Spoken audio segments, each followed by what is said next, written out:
lights are bright And on just like Friday that, night. it's the Fall in second small round, Texas folks. town. Area round of the Texas high school football playoffs.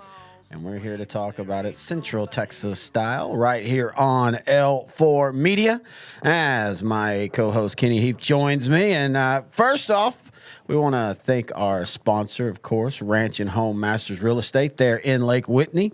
As you can see their information scrolling across. Just go to ranchmasters.com. Now, second off, Kenny, what were your thoughts on the first round? Kind of few upsets. I was surprised Crawford. Crawford made it through. I didn't expect them to win. Kind of glad Gatesville got a big win over Madisonville. So kind of a couple of unexpected games, but it was exciting. Watched a couple. Went to Waxahachie and watched Whitney Palmer play Thursday night. That was a good game. Yeah, Cisneros, man, what a good athlete, dude. He's just really fast. Makes for the most part pretty good decisions throwing the football. Hard to bring down. So congrats to Palmer. They're headed on to they got Winnie. Yeah, Winsboro. They're gonna need a lot. Cisneros is pretty much their offense, so that'll be interesting to watch. Yeah, Winsboro's defense is so much better. And for your Whitney team, it was just a rough year with injuries and just one of those years for them. Yeah, well, going in, they were young. They had a senior quarterback and a couple of senior receiver, and some other guys on defense. But basically their defense was all sophomores, and you kind of started off 3-0. You put a pretty good whipping on March, so I think expectations kind of got way up there. And then you lose Tate, who in my opinion is probably one of the top 10 running backs in 3A. He was played 3.5 games in yards. Then that just they got in that 3-game lull and, kind of flinched a little bit in the playoffs. When it was time to go make a play, they just really couldn't do it. So, congrats to Palmer. I think Whitney will be really good next year. They're really young. They got a lot of dudes coming back. Their offense is going to have skilled kids all over the place. Just need to find a quarterback. All right, so this is what we do. We talk Central Texas football. Other than some recalls like that one because he's a Whitney guy and things like that, for the most part, for this round and probably next round, we're more forward thinking. We'll reference things in the moment when we're talking about the teams from the last couple of weeks. But about week 4 of the playoffs is when we kind of really start doing this team this year scored so many points and really do the previews. But the reviews and previews. But let's go ahead and jump into it. And we're going to start kind of not in the region technically, but kind of is, and that's Hereford versus Stephenville. This game is Thursday, 6 p.m. at Shotwell. Hereford, man. We had to do a Hereford show a couple years ago. We always joke about it on Sideline to Sideline. That year, their head coach decided to basically he's starting all freshmen, and they went 1-9. Since then, last year was 6-5. Now they're 8-3. They're a bunch of juniors. They've got a bright future ahead for next year as well. But this is going to be a tough one. I think Stephenville. I don't say name their score, but I don't think they'll be threatened all night. Yeah, last week Stephenville took care of San Angelo Lakeview 7-0. I got Stephenville. One side note, I was in Hereford, Texas about 3 years ago, geese and crane hunting, and on a Sunday afternoon, there is nowhere in the world to eat in Hereford, Texas. Maybe we had to go to Dairy Queen. All the cafes, all the restaurants, they're all closed. Yep, missing out on that Sunday after church crowd, I guess. I grew up with, of course you did too, grew up with that in East Texas, especially the Blue Laws. And East Texas is pretty much, most places are 90% open, but you head out to Hereford in that area, they still will shut them down on Sundays. Some will do things where like they open up for a Sunday supper, as they call it. But yeah, it's a ghost town on some of those towns when it's on a Sunday. All right, let's. You have Stephenville, I have Stephenville. There ain't really much else to talk about because I want to talk about this one, and this is going to be a good one. It's also tonight, Thursday at the Star, Panther Creek versus Alvarado. We talked about it last night. This game does not feel like it's a second round game at all. No, this is kind of like a regional final game. And then I guess Alvarado lost the coin flip, and they're playing it at the Star tonight. And, man, it's almost worth driving up there, fighting that traffic. It's a pretty good drive for me. But that's going to be a great game. I plan on tuning in tonight. I'm sure I haven't checked, but I'm sure it's on one of the streaming sites. And, man, I'm going to go Alvarado with this one. Yeah, I feel really uneasy about this one because Panther Creek feels like one of those teams. They were highly rated to start the year. They're still 10th in the league. They only have one loss, but it was to Salina, and it was pretty bad. And the issue is the rest of their games. I mean, I guess technically you can say like the Sulphur Springs game in theory is a good win, but again, Sulphur Springs, they're 9-2, and they're only two what I would call quality games. They got the doors blown off of them, and then you feel all that, but then you have to remember this is a team that last year, went 3 rounds and returns everybody. And they have a really good wide receiver in Christian Tackett. They have a really, really good wide receiver in Parker Ord. They're fast, they're athletic, but I don't know. There's just something, there's a disconnect. Anytime I watch them, I just find myself, I don't know, like almost just dazing off. And it's not because they're doing anything wrong. I don't know why. I just can't focus in on Panther Creek. And then, of course, with Alvarado, you've got, I think, maybe the most underrated quarterback in 4A, in Cardera Collier. I think DeMarcus Belton at running back doesn't get talked about enough. But, man, I don't feel comfortable with this game, but I'm going with Alvarado, partly because that's actually one of the teams I'm actually rooting for. I've always been kind of an Alvarado fan, and I've loved watching their transformation from a power set team to a team that can throw it all over the field. So give me Alvarado, but this is going to be one of the best games. Absolutely. All right, where are we going next? Let's go Seminole Glen Rose. It's kind of another big game that could be a regional final type game. They're playing Friday 7 o'clock at the Mustang Bowl in Sweetwater. Last week, Glen Rose took care of Eagle Mountain, the new high school over there, Eagle Mountain ISD, 48-6. Win this one, it's going to set up a showdown with Graham. I'm going to go. I'm going to be a homer. I'm going to go with Glen Rose. I mean, kind of homer. They're in our area. Yeah, I like Glen Rose in this one. We talked about this one last night in depth. I think it's going to be a high scoring game. I think this legitimately could be a 65-60 type game.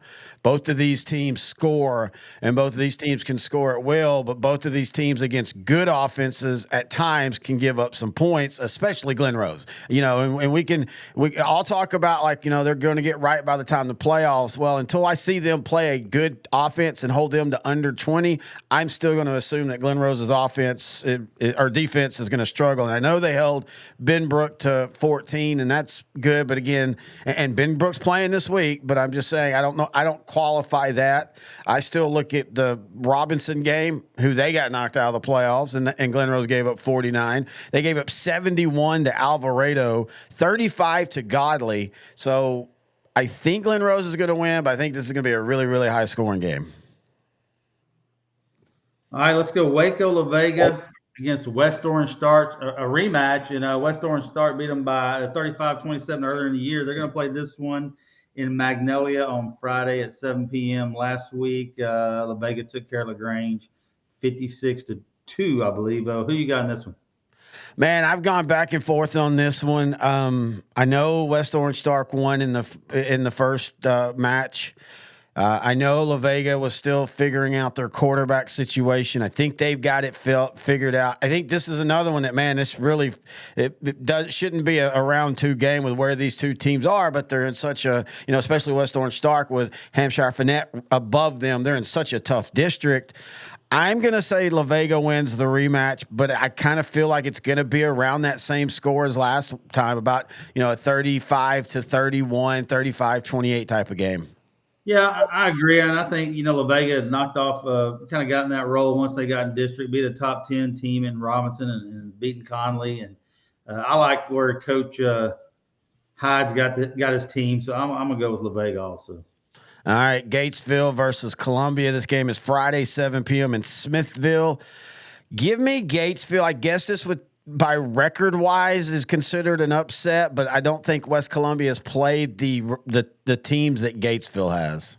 Yeah, I was looking at their record. They lost to Needville and Bay City by 2 touchdowns, and lost to Sweeney by 2. Who just Sweeney? Who beat them?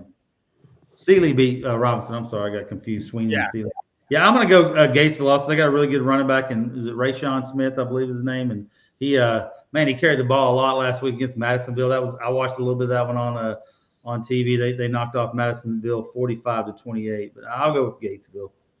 Maypearl versus Malakoff Thursday at Ennis, very nice stadium, 7 p.m. I love what Maypearl has done, but man, they're up against it this round. I do think that they will give Malakoff a little bit tougher of a game than people might think, but I still think Malakoff wins and wins pretty comfortably. Yeah, just tough draw for Maypearl. They've had a good season, and probably ends here against Malakoff in the second round. Let's talk about Malakoff. What are they? So Mike Jones is a senior. They're gonna graduate a few people this year. What do you think they're gonna be back next year? Think they're gonna just reload, or you think they may have a little lull? I think they'll reload. I guess the question's going to be is how far is that reload? Is it a reload like where they're back to just being a 10-3 team and still being a tough out, or will they do a complete step back, or will they be to compare to a team that they play all the time? I kind of feel like they'll be in that Grandview area where next year their record might not be as pretty, but by the time you get to the playoffs, you probably don't want to play them. I think Jamie Driscoll has done such a wonderful job there in Malakoff of continuing what was going on, but taking it to that next step to where they've earned they reload, they don't rebuild for me. We always talk about that on the show. Teams, that's the difference in a great program. Great programs just reload, even if they take a step back and they're maybe not state champ threat, but they're still a region threat. Other programs, they have to rebuild, and that's where you see those. Glen Rose is a perfect example of this, where they'll cycle in and out. Glen Rose always seems to get a quarterback, starts him in their sophomore year. They're going to go like 4-6, and then the next year they'll be 9-2, and then they'll hit the stratosphere that when they're seniors. And so we'll see what Malakoff does on that one. What about you? What do you think? Yeah, I'm going to go Maypearl. Good run for them, but if you're a 3A D1 team in Region 2, you don't want Malakoff in the second round. So you don't want them at all, but just a tough draw. How about Grandview Jefferson Thursday, 7 p.m. in Athens? Last week, Grandview beat Whitesboro 54-17. Jefferson's got a really good running back. I think Grandview's defense has played well enough to maybe hold that guy.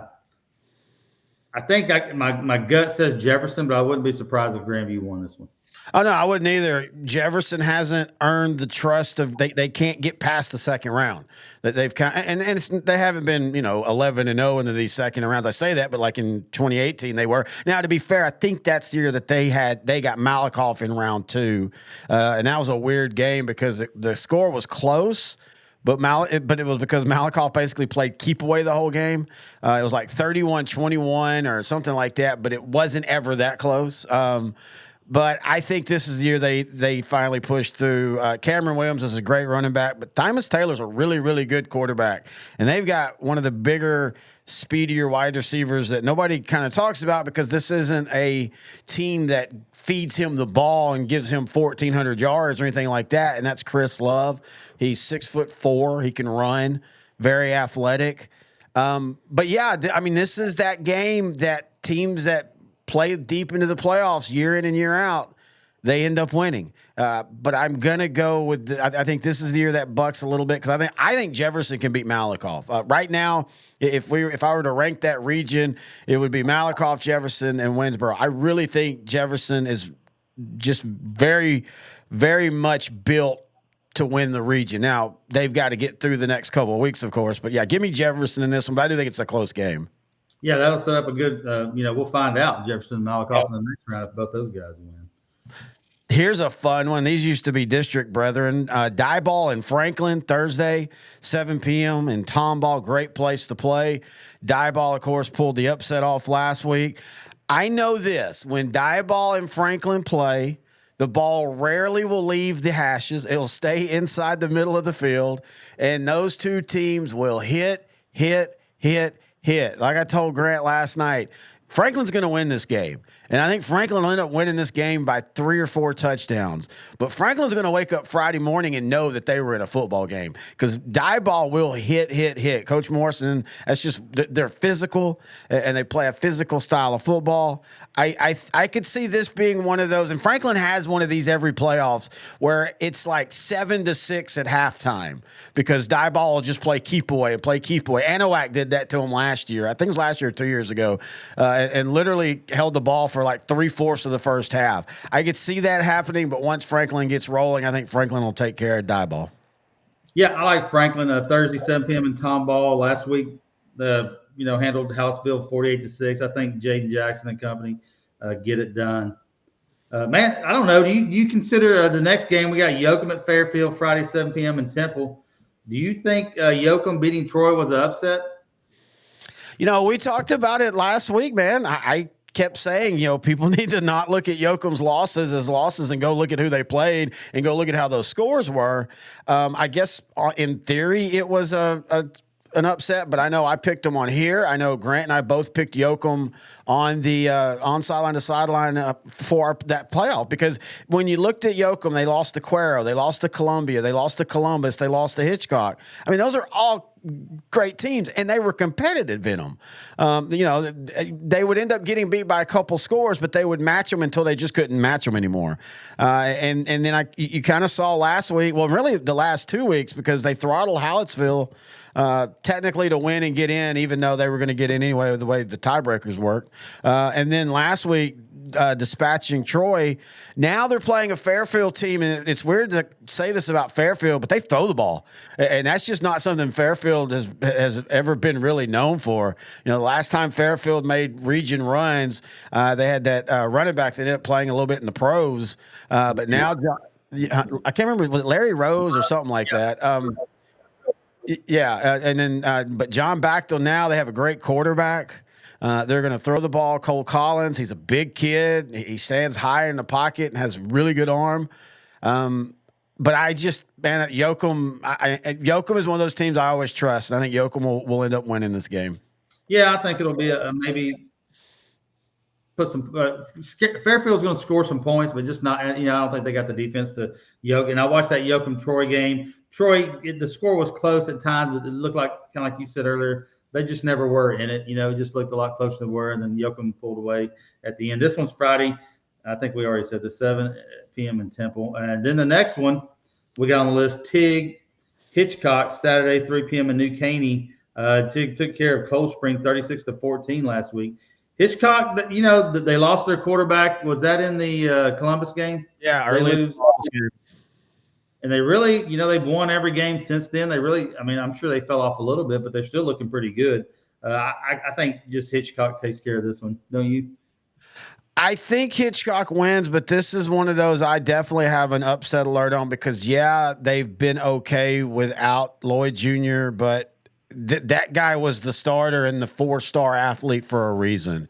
And getting through the rest of the Columbus game, that's great. Sometimes that's adrenaline. Getting through the rest of the schedule was great.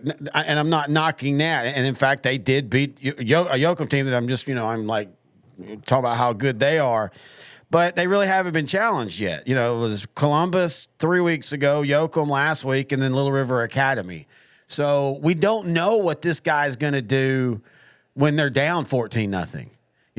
How will he respond? I think they're going to win this game, but I think Tig has enough athleticism we're about to learn a little bit about the Hitchcock quarterback. Yeah, they've got a really good quarterback in Zach Leha. Niall Coaster, I believe, is their running back, so they've got some speed. They can run the ball. Leha's a really good running quarterback, but I just don't think it's enough to get past Hitchcock. Yeah, I kind of feel the same way. Bells first off, they'll love the fact that it's a Saturday afternoon game. Bells versus Toller, Friday, 7 p.m., Fort Worth. Look, man, Bells is Bells. They're going to run at you, fall down, run at you, fall down, run at you, fall down. And next thing you know, they've had a 14-play, 75-yard drive with the longest gain being like 4 yards. That's just what they do. But I don't think it's enough, man. Toller, I kept trying to tell people at the beginning of the year, when everybody just was so ready to dismiss them because of the move up, because of losing Coach Mullins, and then they started the year off getting shut out by Peaster, which, of course, now you go, wait a minute, that's not a bad loss. It was like 10-0 or something like that. So, you give them credit for it when everybody at first was knocking them. Toller's not far off from where they were last year. Now, the issue is in this region, of course, is eventually you've got to play Holiday and Gunner.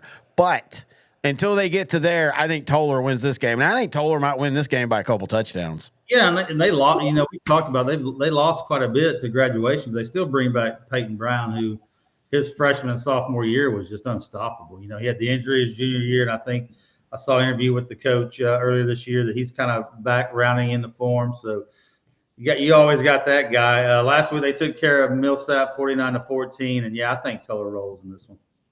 Yeah, and I think that they realized they couldn't use Brown as much this year, and so they kind of, which you know, for stat wise, it sucks because after his first couple years, he was putting together what could have been, and you got to remember he was doing this with Isaac Blessing in the backfield with him as too. So I mean, he wasn't even RB1, and he was putting up 1,400-yard seasons his sophomore year and such. So, and just if Toller explodes in the playoffs, he's gonna be one of those guys that in 4 games will have 1,000 yards. Lexington versus George West Friday 7 p.m. in Hallettsville. Give me Lexington in this, though. I do think the Horns can make it close. George West beat Stockdale last week 21-7. I think they can keep it close for about a half, but I just don't think. I think Lexington's defense is too much, and I think Lexington's quarterback will eventually find a lot of success against the Longhorn defense. Yeah, I agree with you. They took care of Rice Consolidated 77-38 last week, and I just think they got it. They're going to roll in this one. Here's one that me and Grant have talked about. I've talked with coaches about. Frankston versus Hamilton, 7 p.m. Friday in Waxahachie. Record-wise, everybody's going to say Hamilton all day, but I'm going with Frankston and their athleticism in this one. I'm going to go with Hamilton. This is 7 p.m. at Waxahachie. Last week they took care of Whitewright 49-13. I sent you a TikTok. I don't know if you got it or not. Yes. John Gruden did a shout out for the Hamilton Bulldogs. There's some kind of media deal that covered some page that covers Hamilton, the TOTR, I think, or TRTO. They put out pretty good content. Man, I like Hamilton. I just like this region is going to be, it's not probably the strongest, but next round you can probably, I don't know if I'm Tioga, if I want to play Kearns right now. Those dudes are rolling, and then Axtell, Coleman is up next. I got Hamilton in this one. I think they roll on. Interesting. I love the fact that we have complete difference. Here's another one: Coleman versus Axtell, Friday, 7 p.m. Weatherford. Look, I know Coleman's lost 6 in a row at one point, and I know that they don't have a pretty record, but I know, it's funny when we do these and you have to use history, but you don't want to get too far into using history because that you're relying on it. But I'm just saying, I know their records, but I've seen both of these teams and how they've performed, and it doesn't feel like Axtell has gotten better. It just feels like Axtell's just kind of been like this. And there's nothing wrong with that, especially when you're winning. But man, you need to be getting better when you hit that second round of the playoffs. I think Coleman wins in what people, I guess, would be considered an upset. I'm not real sure.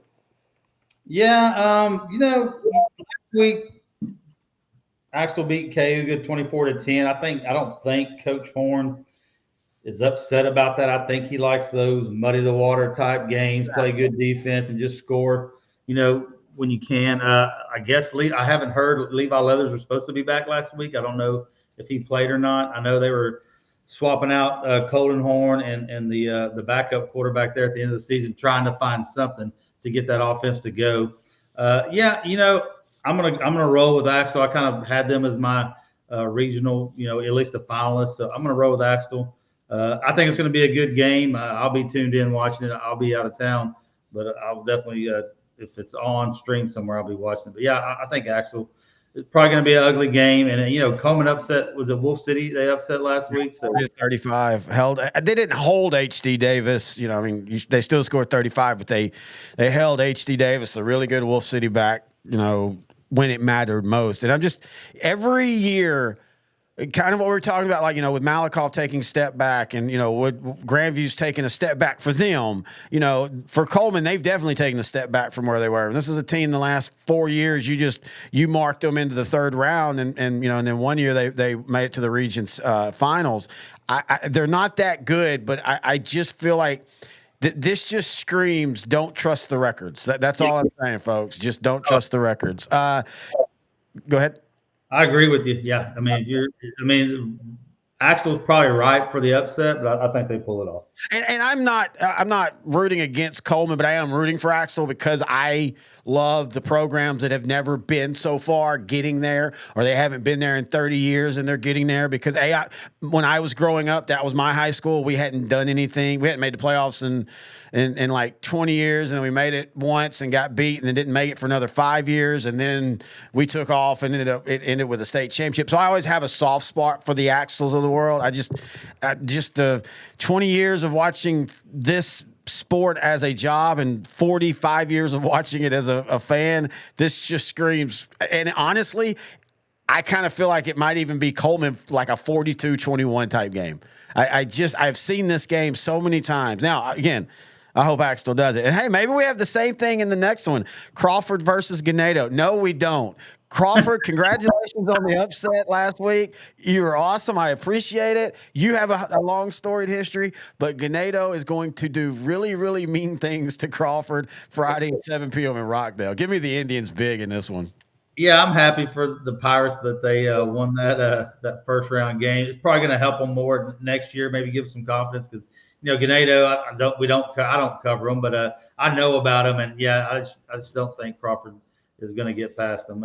Yeah, give me a Ganado also. Yeah, and the great thing and this was everybody knew that Crawford was still kind of a step back from where they had been for the last 5 to 10 years. But man, really 20 years. But last year they were 6-5, and we all thought, okay, that was their low point. We're back. And then this year they even went worse. And to be fair, the only reason they're in the playoffs is because after Marlin, that district was pretty bad. And then they got a really good matchup against San Saba, in the first round. They don't get that good matchup in this one. Man, 5 years ago, Crawford Ganado would have been a state semifinal, and we'd been all excited about it. That just shows you where these teams are. Schulenburg versus Marlin, Friday, 7:30. Hutto. We've got a Marlin fan that is really not happy with us on YouTube because he says we keep picking against Marlin. So I want to tell you, if that's true and your team keeps winning, you want us to keep picking against you. That's how that works. And the reason we've picked against them is I don't think I picked Marlin. I'm pretty sure Grant did too in this one. I like Marlin. This one, all I said was I think this is like a 7 to 10 point game. I think Schulenburg can keep it close. I just think Marlin's a better team. Yeah, I like Marlin, and this one, it sets up a pretty good game if they win against Mason. If Mason wins next round, this one's Friday, 7:30 in Hutto. Last week, Marlin took care of Holland, 51-7. Yeah, give me Marlin. Roderick Suitors had a good game last week. Rolled up some yards and some points. So give me Marlin in this one. Here's one of the very intriguing games. And again, go back to trusting records and trusting a little bit of the past history, but Overton versus Mart, Friday, 7 p.m. in Kemp. Man, I have been big on Overton all year. I was big on them last year when they came out of nowhere because this is a program that, like, every 20 years they will have this 2 or 3 year run where they're really good, and then they just kind of go back to being a bad team. And when I mean bad, I'll put it to you this way: until 2023, when they won 10 games, in the previous 5 years before, they had won a total of 2 games. So that just tells you, and that has been their more consistent. I'm sorry, 4 games. That has been their more consistent how they live. They're usually 2-8 to an 0-10. And like I said, about every 30 years, they get a nice little kick up. Last year, they went 10-2. This year, they're 9-2, but their 2 losses were to Alba Golden and then Lovelady. And Lovelady's a really solid team still in the playoffs. And of course, Mart. I don't know. So what's the deal with the quarterback in Mart? So DeMontreal Medlock is not playing quarterback full-time now. D'Angelo Rhodes is. And Metlock is still coming in, though, at times to play quarterback, but usually more like Wildcats and stuff. Yeah, and that change was made, about 4 or 5 games ago. Yeah. I started noticing, in the write-ups that Rhodes come in. I mean, I don't know why. I mean, it seems like it's working. Coach Hoffman probably has his reasons. Medlock's just a like a Sherman tank out there. I don't know why he's. I mean, he can play anywhere you want him to play. He can do whatever. Yeah. But yeah, I don't know. That's been going on for 4 or 5 games now. Look, the whole thing with Mark, you and I talked about it. The Whitney game early, first game of the year, Whitney was 100% healthy. But that Goldwaith game, I can't process it. I legitimately cannot process Marlon going from not even after the Bremond game, and of course Bremon's a great team, and Goldwaith, look what they did last week. But I can't process Marlon going 6 straight games with holding opponents to 7 points or less, including 3 shutouts, and then just absolutely getting destroyed by a good, not great Goldwaith game, unless there was a path to the playoffs thing, maybe. Because sometimes that happens. And I'm not saying a team doesn't try. I'm saying a team, they get down 14-0, and they go, hey, you know what? We're good. We're just going to run basic. We're just going to get out of here injury free. We'll take the other playoff path. I think Overton's going to win this game, but I don't feel comfortable in saying that because Mart and Dangerfield are the 2 teams that I don't care what they do. I don't want to play them in the playoffs. And Mart, I don't know. We'll see. What do you think? I got Mart in this, and if you get on these apps and you get on these forums and you start reading into all this, there's plenty of grassy knoll theories and reasons why the Goldthwaite game turned out the way it did. I don't know why it did. I mean, it's really surprising, but I think March, they're fine. 68-20 last week against Cumbie. I don't, I have them winning, and I don't know why. I don't know what happened to that Goldthwaite game, but I think they're fine, and I think they're good. They're good this week. All right, let's go to their district brethren. I'll get it all out here in a minute. In fact, Overton, Mart, Bremond, Lovelady is a battle of 2 districts. I like this Bremond Lovelady game. This is going to be a fun one. Friday, 7 p.m. in Madisonville. Madisonville's a very, very underrated stadium. They've got a great steakhouse there. They've got actually 2 great steakhouses, but one of them you can only really go on the weekends. But I know Bremond, beat Mart or lost to Mart, actually. Sorry. I like Lovelady in this game, and I have there is no reason why. This is just going, and I even said this last night, this is just going off of feel. I like their quarterback, Lance Pierce. I think they have a really underrated wide receiver core led by Kai Terry. I think their defense is very underrated. Their 2 losses on the year, when I say defense underrated, they gave up 50, but that was to Timpson early in the year when Timpson was still Timpson, before they had that rash of injuries, and J.J. Garner never really could get on track again on the first. And then they lost to Garrison 2 weeks later, but that was 28-14. Garrison's still playing. Garrison has a rematch with Wascom. And then they went on a tear inside that, a solid, not amazing district, but they beat Overton, who we just talked about, 41-21. They beat Mount Enterprise, who is still playing, 52-22. It's funny, I say this district wasn't that tough. Every team in this district is on to the second round, though. So maybe I should give a little bit more credit than that. But I don't know. I just feel the Lions are winning this in what I think would be considered a little bit of a slight upset. Yeah, and I got Bremond and Lovelady. I remember the last couple. I think Mart ran into them a year or 2 in the playoffs, and it was a tough. They're always they've been there before. I got Bremond. That's speaking of Madisonville. Last time I was in Madisonville was I don't think they had finished construction on adding on that. It was real rainy. It was East Chambers, Grandview, and Grandview went for it in overtime and won the game. I remember that game. Yeah, I was there. It was kind of chilly, rainy. We were all standing in water and mud down on the sidelines. But I got Bremond in this one. I think that district is pretty tough. It's top heavy anyway, so I got Bremond. Well, it's crazy to think about how we're getting a full on in the second round, and it happens all the time. But we're getting full on in the second round. Districts versus districts, and I think that's cool. That is awesome right there. See, there used to be an era before, and this is the only knock I have, and this is Terry getting off the rocking chair to old age, get off my lawn. The only knock I have with state championships being in one place, no matter where they're in one place. is how they do 3A and 4A, and they're played on Thursday and Friday. And so all these teams try to what's called get on schedule. They want that 7-day schedule, and that's awesome. But there used to be a time when these matchups would all be at the same stadium on maybe 2 on Friday and 2 on Saturday, or maybe all 4 on Saturday starting at 10 a.m., going till 10 p.m. at night. But none of the teams now want to move over. That's why I brought up Hitchcock. I love the fact Hitchcock does this every year. They'll play on Saturday. They don't care.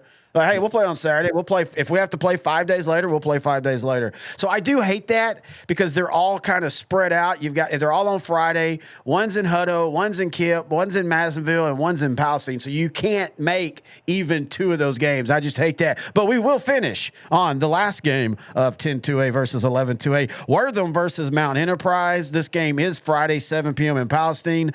I like Wortham in this, but I honestly feel this is the biggest pick 'em. I love the fact, though, that it's 2 fourth-place teams duking it out in the second round of the playoffs. But honestly, 2 really solid fourth-place teams. Both of these teams have some really good wins, and both of these teams have some, what I call quality losses on the schedule. When you look at Mount Enterprise, 8-3, their losses are to playoff teams, Grapeland, Lovelady, and Overton. All 3, of course, are still survived. When you look at Wortham, they came in at 8-3 with 2 of their losses in district to Bremont and DeMart. They beat Goldwaith, and then losing to Rio Vista at the beginning of the year, 22-12.